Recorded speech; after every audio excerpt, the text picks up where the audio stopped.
আজকে আমি বড়ই আচার বানাইতেছি। এটা অনেক মজা হবে ইনশাল্লাহ।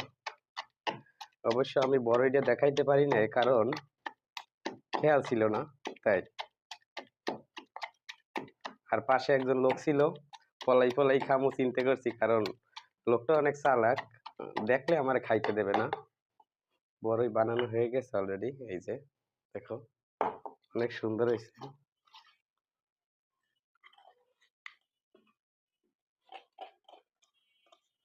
অনেকগুলোই বানাইছি একার জন্য আর কি,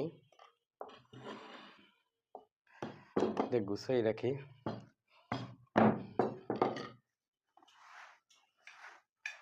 অবশ্য আজকে মজা করেই খাম। আর গেলে কই, যেটা মনে করছিলাম সেটাই হয়েছে। আসলে ওই লোকটার জ্বালায় আমি কিচ্ছু খাইতে পারি না। একটা জিনিস বানাইলি একটা বান্দরে নিয়ে যাবে। আজকে খবর বানাইলাম বাসায়।